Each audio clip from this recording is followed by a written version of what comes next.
Vous vous rappelez de cette histoire d'impôt d'ISF que Macron avait supprimé, hein, l'impôt pour les riches? Qu'est-ce que ça a eu comme conséquence? On enlève des impôts aux plus riches, mais il faut savoir un peu, est-ce que ça a eu des répercussions sur les pauvres ou il s'est rien passé? Eh ben, je vais vous le dire. Oh, bah, c'est très simple. Pour faire court, depuis qu'il a enlevé l'ISF, a produit, pour les contribuables français les plus fortunés, de 1,6 million d'euros. Toi, t'avais déjà rien, mais t'as encore moins. Mais eux, ça a été le jackpot. Mais ils te disent, oui, le chômage a baissé. Ah bon? Aujourd'hui, 7 ans après, qu'est-ce qu'on a comme résultat? Des entreprises qui ont fermé, une explosion de chômage, une inflation pas possible, une perte de pouvoir d'achat incroyable comme on n'a jamais vu, comme si on était après la Deuxième Guerre mondiale. Hein, c'est comme si c'était la fin des temps, je veux dire.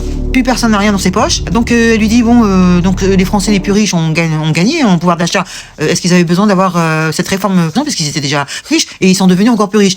Elle lui pose la question, Darmanin. Bah lui, ça le fait rire. Ah non, c'est faux.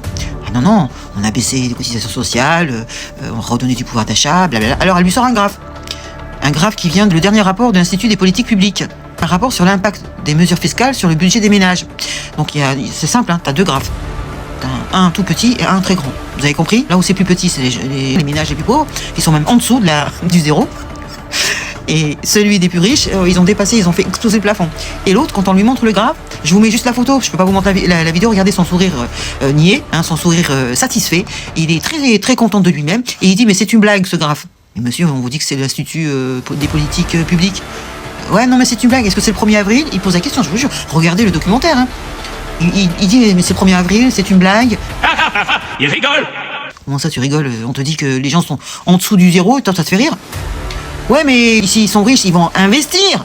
Ah, c'est la phrase, tu sais, qu'ils nous disent à chaque fois. Mais c'est parce que les riches vont investir. Vous comprenez? Faut les laisser. Faut qu'ils soient encore plus riches pour pouvoir... Pour qu'ils puissent investir. Oui, mais le problème, c'est que ces Français les plus riches ne vivent pas en France, pour la plupart. D'accord? C'est ce qu'elle lui dit. Oui, mais justement, on a fait ça pour qu'ils reviennent. Alors, elle va poser la question, justement, au responsable du classement, hein, un certain Éric Tréguillet, que c'était la promesse de campagne de Emmanuel Macron, faire revenir les riches en France. La réforme des impôts sur la fortune, est-ce que ça donnait envie aux exilés fiscaux de revenir? Donc, Éric Tréguillet, qui est là depuis 24 ans, et qui réalise justement ce classement, puisqu'il envoie un questionnaire aux familles les plus riches, qui habitent un petit peu partout dans le monde. Donc, il a dressé un tableau des résidences fiscales des plus riches et comparé les changements d'adresse depuis les réformes d'Emmanuel Macron. Donc, il dit, entre l'année dernière et cette année, il a interrogé 700 personnes, il n'a rencontré aucune d'elles. Personne n'est revenu. Donc, cette réforme n'a servi à personne. Donc, pour faire court, l'impact que ça a eu d'enlever l'ISF, c'est que les riches sont devenus encore plus riches et les pauvres encore plus pauvres. Et ça, mais vous le saviez déjà, hein? Voilà. Parce que ça date de 2018, nous sommes en 2025. Nous savons qu'aujourd'hui, que les 500 familles les plus riches ont augmenté leur fortune de 1000 milliards. Les 500 familles. D'accord? Par contre, on est endetté depuis 2017 de 1000 milliards, voire plus, hein. Et il est encore là.